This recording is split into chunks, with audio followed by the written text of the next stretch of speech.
ಈಗ ನೇರವಾಗಿ ಶಶಿ ಮೊನ್ನೆಯಿಂದ ಕೂಡ ಈ ಚೀನಾ ಹಾಗೂ ಭಾರತದ ಗಡಿ ಪ್ರದೇಶದಲ್ಲಿ ಏನಾಗ್ತಾ ಇದೆ ಅನ್ನೋದನ್ನು ಬಹಳ ಅದ್ಭುತವಾಗಿ ವಿವರಿಸ್ತಾ ಇದ್ರು.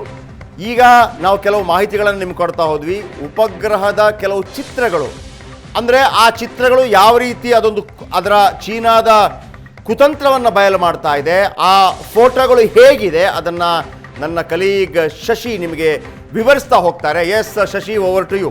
ಎಸ್ ಜಯಪ್ರಕಾಶ್, ಇದು ಸ್ಯಾಟಲೈಟ್ನಿಂದ ತೆಗೆಯಲಾಗಿರುವಂತಹ ಇಮೇಜ್. ಇದು ಗ್ಯಾಲ್ವನ್ ಕಣಿವೆಯ ಭಾಗ. ಈ ಸಂಪೂರ್ಣ ಕೂಡ ಗ್ಯಾಲ್ವನ್ ಕಣಿವೆ ಅಂತಲೇ ಕರೆಯಲಾಗುತ್ತೆ. ಇಲ್ಲಿ ನಿಮಗೆ ಕಾಣಿಸ್ತಿರುವಂಥದ್ದು ಗ್ಯಾಲ್ವನ್ ಕಣಿವೆ ಹರಿಯುವಂತಹ ಜಾಗ. ಈ ನದಿಯನ್ನು ದಾಟಿಕೊಂಡು ಚೀನಾದ ಸೈನಿಕರು ಇಲ್ಲೊಂದು ಸಣ್ಣ ಪುಟ್ಟ ರಸ್ತೆಗಳನ್ನು ಮಾಡಿಕೊಂಡು ಬಂದಿದ್ದಾರೆ, ನದಿಯನ್ನು ದಾಟಿಕೊಂಡು ಬಂದಿದ್ದಾರೆ. ಇಲ್ಲಿ ಕಾಣಿಸ್ತಿದೆಯಲ್ಲ, ಇಲ್ಲಿ ಚೀನಾ ಟೆಂಟ್ಗಳನ್ನು ನಿರ್ಮಾಣ ಮಾಡಿಕೊಂಡಿದೆ. ಇಲ್ಲಿ ಚೀನಾ ಚೆಕ್ ಪೋಸ್ಟ್ಗಳನ್ನು, ಸೇನಾ ಪೋಸ್ಟ್ಗಳನ್ನು ಮಾಡಿಕೊಂಡು ಇಲ್ಲಿ 800ಕ್ಕೂ ಹೆಚ್ಚು ಸೈನಿಕರನ್ನು ಇಲ್ಲಿ ಜಮಾವಣೆ ಮಾಡಿಕೊಂಡು ಭಾರತದ ಗಡಿ ಪ್ರದೇಶವನ್ನು ಅತಿಕ್ರಮಿಸುವಂತಹ ಕೆಲಸ ಮಾಡ್ತಾ ಇದೆ. ಚೀನಾ ಟೆಂಟ್ ನಿರ್ಮಿಸುವ ಜಾಗವನ್ನು ಸ್ಯಾಟಲೈಟ್ನ ಇಮೇಜ್ ದೃಶ್ಯಗಳು ಖಚಿತಪಡಿಸುತ್ತಿದ್ದಾವೆ. ಭಾರತೀಯ ಸೇನೆ ನಿನ್ನೆಯಷ್ಟೇ ಹೇಳಿತು, ಚೀನಾದ ಸೈನ್ಯ ಗ್ಯಾಲ್ವನ್ PP-14 ಪೆಟ್ರೋಲಿಂಗ್ ಪಾಯಿಂಟ್ 14 ಹಿಂದೆ ಸರಿದಿದೆ ಅಂತ ಹೇಳಲಾಗಿತ್ತು. ಆದರೆ ಚೀನಾದ ಮಾತನ್ನು ನಂಬುವ ಸ್ಥಿತಿಯಲ್ಲಿ ಇಡೀ ಜಗತ್ತಿನ ಯಾವ ದೇಶಗಳು ಇಲ್ಲ. ಇಲ್ಲಿ ಈಗ ಒಂದು ಚೆಕ್ ಪೋಸ್ಟ್ನಲ್ಲಿ ಇನ್ನೂ ಕೂಡ ಚೀನಾ ಸೈನಿಕರಿದ್ದಾರೆ. ನಾನು ಚೀನಾದ ಗ್ಯಾಲ್ವನ್ ನದಿಯನ್ನು, ಭಾರತದೊಳಗೆ ಹರಿಯುವಂತಹ ಗ್ಯಾಲ್ವನ್ ನದಿಯನ್ನು ತಿರುಗಿಸೋದಕ್ಕೆ ಚೀನಾ ಪ್ರಯತ್ನ ಪಡ್ತಾ ಇದೆ. ಅದರ ಸ್ಯಾಟಲೈಟ್ ದೃಶ್ಯಗಳನ್ನು ತೋರಿಸ್ತೀನಿ.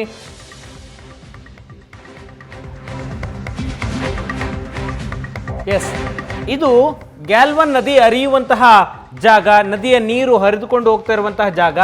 ಇಲ್ಲಿ ನದಿಯನ್ನ ಇದು ಚೀನಾ ಅತಿಕ್ರಮಿಸಿಕೊಂಡಿರುವಂತಹ ಜಾಗದಿಂದ ಸುಮಾರು ದೂರಕ್ಕಿದೆ. ಈ ಪ್ರದೇಶದಲ್ಲಿ ಬುಲ್ಡೇಜರ್ಗಳಿಂದ, ರಸ್ತೆ ನಿರ್ಮಾಣ ಯಂತ್ರಗಳಿಂದ ಮತ್ತು ದೊಡ್ಡ ದೊಡ್ಡ ಯಂತ್ರಗಳಿಂದ ಈ ನದಿಯನ್ನ ಈ ಭಾಗಕ್ಕೆ ತಿರುಗಿಸುವಂತಹ ಪ್ರಯತ್ನ. ಜಯಪ್ರಕಾಶ್, ಸಿಂಧೂ ನದಿಯ ಉಪನದಿ ಗಾಲ್ವನ್ ನದಿ, ಇದು ಭಾರತದ ಗಡಿಯೊಳಗೆ ಸುಮಾರು 80 ಕಿಲೋಮೀಟರ್ ಹರಿಯುತ್ತೆ. ಹರಿದ ನಂತರ ಸಿಂಧೂ ನದಿಗೆ ಸೇರಿಕೊಳ್ಳುತ್ತೆ. ಈ ಗ್ಯಾಲ್ವನ್ ನದಿ ಇರೋದ್ರಿಂದ ಭಾರತಕ್ಕೆ ಆಯಕಟ್ಟಿನ ಪ್ರದೇಶ. ಚೀನಾದ ಸೇನಾಪಡೆಗಳು ಗಡಿಯನ್ನು ದಾಟಿ ಬರೋದಕ್ಕೆ ಅಡ್ಡಿ ಇರುವಂತಹ ಪ್ರದೇಶ. ಈ ನದಿಯ ಅಡ್ಡಲಾಗಿ ಯಾವುದೇ ಸೇತುವೆಗಳು ಕೂಡ ಇಲ್ಲ. ಈ ನದಿ ತುಂಬ ವೇಗವಾಗಿ ಹರಿಯುತ್ತೆ. ಬೆಟ್ಟಗುಡ್ಡಗಳ ಪ್ರದೇಶವಾಗಿರೋದ್ರಿಂದ, ಇಳಿಜಾರಿರೋದ್ರಿಂದ ತುಂಬ ವೇಗವಾಗಿ ನದಿ ಹರಿಯುತ್ತೆ. ಈ ನದಿಯನ್ನು ಈ ಭಾರತದ ಕಡೆಗೆ ಹರಿದು ಹೋಗುವುದರಿಂದ ತಪ್ಪಿಸಿ ಅದನ್ನು ಬೇರೆ ಕಡೆಗೆ ತಿರುಗಿಸುವಂತಹ ಪ್ರಯತ್ನ ಚೀನಾ ಮಾಡ್ತಾ ಇದೆ. ಬೇರೆ ಕಡೆಗೆ ನದಿಯನ್ನು ತಿರುಗಿಸಿದ್ರೆ ಚೀನಾಗೆ ಏನು ಲಾಭ ಅಂದರೆ, ತುಂಬ ವೇಗವಾಗಿ ಹರಿಯುವಂತಹ ನದಿ ಬೇರೆ ಕಡೆಗೆ ತಿರುಗಿಸಿದ್ರೆ ಅದರ ನದಿಯ ವೇಗ ಮತ್ತು ತೀವ್ರತೆ ಕಡಿಮೆ ಆಗುತ್ತೆ. ಆಗ ಭಾರತದ ಗಡಿಯೊಳಕ್ಕೆ ಸುಲಭವಾಗಿ ನುಸುಳಬಹುದು ಅನ್ನುವಂಥದ್ದು ಚೀನಾದ ಉದ್ದೇಶ. ಹಾಗಾಗಿ ಇಲ್ಲಿ ದೊಡ್ಡ ದೊಡ್ಡ ಯಂತ್ರಗಳನ್ನು, ಭೂಮಿ ಕೊರೆಯುವಂತಹ ಯಂತ್ರಗಳನ್ನು ಬಳಸಿಕೊಂಡು ಈ ನದಿಯ ನೀರನ್ನು ತಿರುಗಿಸುವಂತಹ ಪ್ರಯತ್ನ ಮಾಡ್ತಾ ಇದೆ. ಇದು ಭಾರತೀಯ ಸೇನೆ ಮತ್ತು ಭದ್ರತಾ ಸಂಸ್ಥೆಗಳು ಸ್ಯಾಟಲೈಟ್ನಿಂದ ತೆಗೆದಿರುವಂತಹ ಇಮೇಜ್ ಇದು. ಜಯಪ್ರಕಾಶ್, ಮತ್ತೊಂದು ಸ್ಯಾಟಲೈಟ್ ಇಮೇಜನ್ನು ನಾನು ತೋರಿಸ್ತೀನಿ. ಅದರಲ್ಲೂ ಕೂಡ ಚೀನಾ ದೊಡ್ಡ ದೊಡ್ಡ ಯಂತ್ರಗಳನ್ನು ಬಳಸಿಕೊಂಡು ಬುಲ್ಡೋಜರ್ಗಳನ್ನು ಗಡಿಯ ಬಳಿಗೆ ರವಾನೆ ಮಾಡಿರುವಂತಹ ದೃಶ್ಯ ಇದು. ನದಿಯ ನೀರನ್ನು ತಿರುಗಿಸೋದಕ್ಕೆ ಬುಲ್ಡೋಜರ್ಗಳನ್ನು ಚೀನಾ ಬಳಸಿಕೊಳ್ತಾ ಇದೆ ಅನ್ನುವಂತಹ ದೃಶ್ಯ. ನೀವು ಈ ಎರಡು ಕಡೆ ಪಾಯಿಂಟನ್ನು ಮಾಡಿದ್ದೇವೆ ನಾವು. ಇಲ್ಲಿ ಒಂದು 3 ಮತ್ತು 4, 7 ವೆಹಿಕಲ್ಗಳು ಇಲ್ಲಿದ್ದಾವೆ ಬುಲ್ಡೋಜರ್. ಇಲ್ಲಿ 2 ವೆಹಿಕಲ್ಗಳಿದ್ದಾವೆ. ಇದು ನಿಮಗೆ ಗ್ಯಾಲ್ವನ್ ನದಿ ಹರಿಯುವಂತಹ ಪ್ರದೇಶ. ಈ ನದಿಯ ಬಳಿಗೆ ನದಿಯನ್ನು ತಿರುಗಿಸಿ ಭಾರತಕ್ಕೆ ಸುಲಭವಾಗಿ ಬರಬಹುದು, ಭಾರತದ ಗಡಿಯನ್ನು ದಾಟಿ ಬರಬಹುದು ಅನ್ನುವಂತಹ ಷಡ್ಯಂತ್ರ ಚೀನಾ ಸೈನಿಕರದು. ನಿನ್ನೆಯಷ್ಟೇ ಮೇಜರ್ ಜನರಲ್ಗಳ ಹಂತದಲ್ಲಿ ಮಾತುಕತೆ ನಡೆದಿತ್ತು. ಮಾತುಕತೆ ಫಲಪ್ರದವಾಗಿ ಚೀನಾ PP-14 ಪೆಟ್ರೋಲಿಂಗ್ ಪಾಯಿಂಟ್ 14 ಹಿಂದೆ ಸರಿಯುವಂತಹ ನಿರ್ಧಾರವನ್ನು ಮಾಡಿದೆ ಅಂತ ವಿದೇಶಾಂಗ ಸಚಿವಾಲಯದ ಅಧಿಕಾರಿಗಳು ಹೇಳಿದರು. ಈಗ ನೋಡಿದರೆ ಸ್ಯಾಟಲೈಟ್ ಇಮೇಜ್ಗಳು ಬಹಿರಂಗ ಆಗ್ತಾ ಇದ್ದಾವೆ. ಇದರಲ್ಲಿ ಬುಲ್ಡೋಜರ್ಗಳನ್ನು, ಕಚ್ಚಾ ರಸ್ತೆ, ಇದು ನೋಡಿದ್ರೇ ಗೊತ್ತಾಗುತ್ತೆ, ಇದು ಕಚ್ಚಾ ರಸ್ತೆ, ಸುಸಜ್ಜಿತವಾದ ರಸ್ತೆ ಇಲ್ಲ, ಮಾಡುವಂತಹ ಪ್ರಯತ್ನವನ್ನು ಚೀನಾ ಹಲವು ದಿನಗಳಿಂದಲೂ ಕೂಡ ಮಾಡ್ತಾ ಇದೆ. ಇಲ್ಲಿ ಬುಲ್ಡೋಜರ್ಗಳನ್ನು ತರುವಂತಹ ವ್ಯವಸ್ಥೆಯನ್ನು ಚೀನಾ ಮಾಡ್ತಾ ಇದೆ. ನಾನು ಮತ್ತೊಂದು ಸ್ಯಾಟಲೈಟ್ ಇಮೇಜನ್ನು ತೋರಿಸ್ತೀನಿ ಜಯಪ್ರಕಾಶ್. ಇದರಲ್ಲೂ ಕೂಡ ಗಡಿಯ ಸ್ಪಷ್ಟ ಚಿತ್ರಣ ಬರುತ್ತೆ. ಗ್ಯಾಲ್ವನ್ ಕಣಿವೆ ಯಾಕೆ ತುಂಬ ಮುಖ್ಯವಾದ ಪ್ರದೇಶ ಭಾರತ ಮತ್ತು ಚೀನಾ ಎರಡೂ ಪ್ರದೇಶಗಳಿಗೆ ಅಂತ ನೋಡಿದರೆ ಈಗ ಸಂಘರ್ಷ ನಡೀತಿರುವಂತಹ ಸ್ಥಳ ಇದು. ಈ ಭಾಗದಲ್ಲಿ ಸಂಘರ್ಷ PP14 ಅಂತ ಕರೀತಾರೆ, ಪೆಟ್ರೋಲಿಂಗ್ ಪಾಯಿಂಟ್ 14. ಈ ಜಾಗವನ್ನು ಚೀನಾ ಅತಿಕ್ರಮಿಸಿಕೊಂಡಿತ್ತು. ಗಡಿ ವಾಸ್ತವ ರೇಖೆ ಈ ಭಾಗದಲ್ಲಿ ಈ ಕೆಂಪು ಲೈನ್ ಕಾಣ್ತಿದೆಯಲ್ಲ, ಇದು LAC ಗಡಿ ವಾಸ್ತವ ರೇಖೆ. ಭಾರತ ಮತ್ತು ಚೀನಾದ ಗಡಿಯಲ್ಲಿ ಅಂತಾರಾಷ್ಟ್ರೀಯ ಗಡಿ ರೇಖೆಯೇ ಇಲ್ಲ. 1962ರಲ್ಲಿ ಯುದ್ಧದ ನಂತರ ಭಾರತ ಒಂದು ವಾಸ್ತವ ರೇಖೆಯನ್ನು ಗುರುತಿಸಿಕೊಂಡಿದೆ, ಚೀನಾ ತನ್ನದೇ ಆದ ರೇಖೆಯನ್ನು ಗುರುತಿಸಿಕೊಂಡಿದೆ. ಭಾರತದ ಜಾಗ ಇನ್ನಷ್ಟು ಬೇಕು ಅಂತ. ಇಲ್ಲೊಂದು ಶಯೋಕ್ ನದಿ ಅಂತ ಒಂದು ಹರಿಯುತ್ತೆ. ಶಯೋಕ್ ನದಿಗೆ ಅಡ್ಡಲಾಗಿ ಭಾರತ ಡರ್ಬಕ್ನಿಂದ ದೌಲತ್ ಬೇಗ್ನವರೆಗೆ ಒಂದು ರಸ್ತೆಯನ್ನು ನಿರ್ಮಿಸ್ತಾ ಇದೆ. ಶಯೋಕ್ ನದಿಯನ್ನು ದಾಟೋದಕ್ಕೆ ಭಾರತ ಒಂದು ಸೇತುವೆಯನ್ನು ನಿರ್ಮಾಣ ಮಾಡ್ತಾ ಇದೆ. ಆ ಸೇತುವೆ ನಿರ್ಮಾಣ ಮಾಡಬಾರದು ಅನ್ನುವಂಥದ್ದು ಚೀನಾದ ಉದ್ದೇಶ. ಹಾಗಾಗಿ ಪೆಟ್ರೋಲಿಂಗ್ ಪಾಯಿಂಟ್ 14 ಗ್ಯಾಲ್ವನ್ ಕಣಿವೆಯ ಮೇಲ್ಭಾಗ ಏನಿದೆ ಅದು ತುಂಬ ಆಯಕಟ್ಟಿನ ಪ್ರದೇಶ. ಪೆಟ್ರೋಲಿಂಗ್ ಪಾಯಿಂಟ್ 14 ಯಾಕೆ ಈ ಪ್ರದೇಶದ ಮೇಲೆ ಚೀನಾ ಕಣ್ಣು ಹಾಕಿದೆ ಅಂತಂದರೆ, ಭಾರತ ಈ ಪ್ರದೇಶದ ಮೇಲೆ ನಿಂತ್ಕೊಂಡ್ರೆ ಇದು ತುಂಬ ಎತ್ತರದ ಪ್ರದೇಶ. ಈ ಪ್ರದೇಶದ ನಿಂತ್ಕೊಂಡ್ರೆ ಡರ್ಬಕ್ ಮತ್ತು ದೌಲತ್ ಬೇಗ್ನ ರಸ್ತೆ ತುಂಬ ವಿಸ್ತಾರವಾಗಿ ಕಾಣುತ್ತೆ, ತುಂಬ ಎತ್ತರದ ಪ್ರದೇಶ. ಭಾರತದ ಮೇಲೆ ಕಣ್ಣಿಡೋದಕ್ಕೆ ಈ ಪ್ರದೇಶದ ಮೇಲೆ ಚೀನಾ ಇವಾಗ ಕಣ್ಣಿಟ್ಟಿರುವಂಥದ್ದು.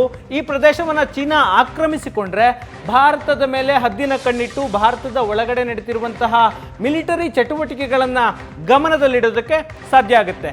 ಗ್ಯಾಲ್ವನ್ ನದಿ ಹರಿಯುವಂತಹ ಪ್ರದೇಶವನ್ನು ನಾವು ಈಗ ನೋಡ್ತಿದ್ವಿ. ಇದು ಚೀನಾದ ಚೆಕ್ ಪೋಸ್ಟ್ 1, ಚೀನಾದ ಚೆಕ್ ಪೋಸ್ಟ್ 2. ಇದು ಗ್ಯಾಲ್ವನ್ ನದಿ. ಚೀನಾ ಇಲ್ಲಿವರೆಗೆ ಈಗಾಗಲೇ ರಸ್ತೆಯನ್ನು ನಿರ್ಮಿಸಿಕೊಂಡಿದೆ. ಇಲ್ಲಿವರೆಗೆ ಮಾತ್ರ ಇತ್ತು ಮೊದಲಿಗೆ.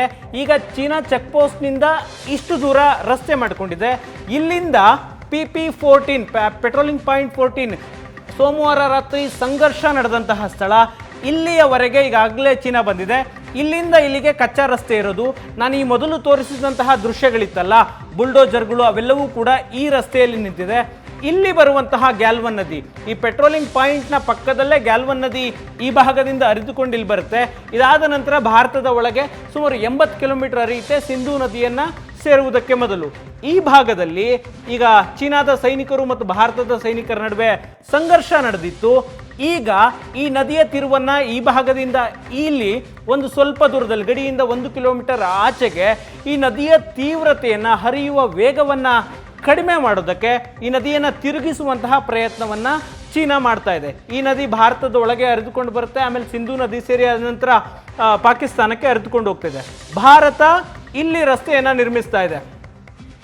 ಶೋಕ್ ನದಿ ಇಲ್ಲಿ ಹರಿಯುತ್ತೆ. ಭಾರತ ಡರ್ಬಕ್ನಿಂದ ದೌಲತ್ ಬೇಗ್ವರೆಗೆ ರಸ್ತೆಯನ್ನು ನಿರ್ಮಿಸ್ತಾ ಇದೆ. ಭಾರತೀಯ ಸೇನಾ ಪೋಸ್ಟ್ ಇದೆ. ಈ ಶೋಕ್ ನದಿಯನ್ನು ದಾಟಿಕೊಂಡು PP14ಗೆ ಬರೋದಕ್ಕೆ ಭಾರತ ಒಂದು ಸೇತುವೆಯನ್ನು ನಿರ್ಮಾಣ ಮಾಡ್ತಾ ಇದೆ. ಈ ರಸ್ತೆ ನಿರ್ಮಾಣ ಕಾರ್ಯ ಪೂರ್ತಿಯಾದ ನಂತರ ಭಾರತಕ್ಕೆ ಇಡೀ ಗಡಿ ಪ್ರದೇಶವನ್ನು ಆದಷ್ಟು ಬೇಗ ತಲುಪುವಂತಹ ವ್ಯವಸ್ಥೆ ಆಗುತ್ತೆ. 1962ರ ಯುದ್ಧದಲ್ಲಿ ಭಾರತ ಸೋಲೋದಕ್ಕೆ ಕಾರಣವಾಗಿದ್ದೆ ಚೀನಾ ಭಾರತ ಗಡಿಗೆ ನಮ್ಮ ಸೇನಾ ಪಡೆ ಬೇಗ ಜಮಾವಣೆ ಆಗೋದಕ್ಕೆ ಸಾಧ್ಯ ಆಗಲಿಲ್ಲ. ಕಾರಣ ಸೂಕ್ತವಾದ ರಸ್ತೆಗಳೇ ಇರಲಿಲ್ಲ. ಅದರಿಂದ ಪಾಠ ಕಲಿತಂತಹ ಭಾರತ ಚೀನಾದ ಗಡಿಗೆ ಸುಲಭವಾಗಿ ಸೇನಾ ಟ್ರಕ್ಗಳು, ಯುದ್ಧೋಪಕರಣಗಳನ್ನು ಸಾಗಿಸೋದಕ್ಕೆ ಈ ಒಂದು ರಸ್ತೆಯನ್ನು ನಿರ್ಮಾಣ ಮಾಡ್ತಾ ಇದೆ. ಈ ರಸ್ತೆ ಶೋಕ್ ನದಿಯನ್ನು ದಾಟಿಕೊಂಡು PP14ಗೆ ಹೋದರೆ ಚೀನಾ, ಇದು ಎತ್ತರದ ಪ್ರದೇಶ, ಚೀನಾದ ಮೇಲೆ ಕಣ್ಣಿಡೋದಕ್ಕೆ ಭಾರತೀಯ ಸೇನೆಗೆ ಸಾಧ್ಯವಾಗುತ್ತೆ. ಇದನ್ನು ಮನಗಂಡಿರುವಂತಹ ಚೀನಾ ಭಾರತದ ಗಡಿ ಪ್ರದೇಶದ ಮೇಲೆ ನಿಯಂತ್ರಣ ಸಾಧಿಸೋದಕ್ಕೆ ಈ PP14 ಪೆಟ್ರೋಲಿಂಗ್ ಪಾಯಿಂಟ್ 14 ಅನ್ನುವಂತಹ ಜಾಗವನ್ನು ವಶಪಡಿಸೋದಕ್ಕೆ ಬಂದಿದೆ. ಈಗಾಗಲೇ ಈ ಜಾಗದಲ್ಲಿ ಚೀನಾ ಸೇನಾ ಪಡೆಗಳು ಜಮಾವಣೆಗೊಂಡಿವೆ. ಸೋಮವಾರ ರಾತ್ರಿ ನಡೆದಂತಹ ಸಂಘರ್ಷದ ವೇಳೆ ಈ ಜಾಗದಲ್ಲಿ PP14 ಜಾಗದಲ್ಲಿ 800ಕ್ಕೂ ಹೆಚ್ಚು ಚೀನಾ ಸೈನಿಕರಿದ್ದರು. ಭಾರತದ ಮೊದಲಿಗೆ ಒಂದು 15-20 ಸೈನಿಕರ ತಂಡ ಈ ಭಾಗಕ್ಕೆ ಹೋದಾಗ, ಕರ್ನಲ್ ಸಂತೋಷ್ ಬಾಬು ಅವರ ನೇತೃತ್ವದ ತಂಡ ಹೋದಾಗ ಅವರ ಮೇಲೆ ಮಾರಕಾಸ್ತ್ರಗಳಿಂದ ದಾಳಿ ಮಾಡಿದ್ರು. ಮುಳ್ಳಿನ ತಂತಿಗಳನ್ನು ಕಟ್ಟಿರುವಂತಹ ದೊಣ್ಣೆಗಳಿಂದ ದಾಳಿಯನ್ನು ಮಾಡಿದ್ರು. ಅದಾದ ನಂತರ ಇಲ್ಲಿನ ಚೆಕ್ ಪೋಸ್ಟ್ನಿಂದ ಈ ಭಾಗಕ್ಕೆ ಹೆಚ್ಚುವರಿ ಸೇನೆಯನ್ನು ಭಾರತ ಕರೆಸಿಕೊಂಡು ಆಮೇಲೆ ಎರಡೂ ಸೇನಾಪಡೆಗಳ ನಡುವೆ ದೊಡ್ಡ ಮಾರಾಮಾರಿ ನಡೀತು. ಆ ದುರ್ಘಟನೆಯಲ್ಲಿ 20 ಭಾರತೀಯ ಸೈನಿಕರು ಹುತಾತ್ಮರಾದರೆ ಚೀನಾದ 43ಕ್ಕೂ ಹೆಚ್ಚು ಸೈನಿಕರು ಹತ್ಯೆಯಾದರು.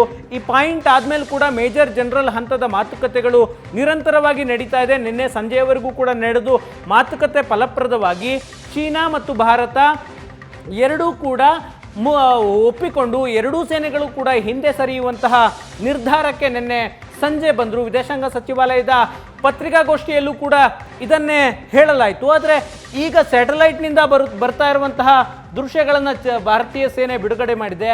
ಅದರಲ್ಲಿ ಚೀನಾ ಮತ್ತೆ ತನ್ನ ಕುತಂತ್ರ ಬುದ್ಧಿಯನ್ನು ತೋರಿಸ್ತಿರೋದು ಸ್ಪಷ್ಟ ಆಗುತ್ತೆ. ಯಾವಾಗಲೂ ಕೂಡ ಚೀನಾ ಇದೇ ರೀತಿಯ ದುಷ್ಟ ಬುದ್ಧಿಯನ್ನು ತೋರಿಸ್ತಾನೆ ಬಂದಿದೆ. ಭಾರತ ಹಲವು ಬಾರಿ ಚೀನಾವನ್ನು ನಂಬುವಂತಹ ಪರಿಸ್ಥಿತಿ ನಂಬುವಂತಹ ಕೆಲಸಕ್ಕೆ ಮುಂದಾದಾಗಲೆಲ್ಲವೂ ಕೂಡ ಚೀನಾ ಬೆನ್ನಿಗೆ ಚೂರಿ ಹಾಕಿದಂತಹ ಉದಾಹರಣೆ ಇದೆ. ಇದು ಚೀನಾದ ಬುಲ್ಡೋಸರ್ಗಳು ಓಡಾಡ್ತಾ ಇರುವಂತಹ ದೃಶ್ಯ.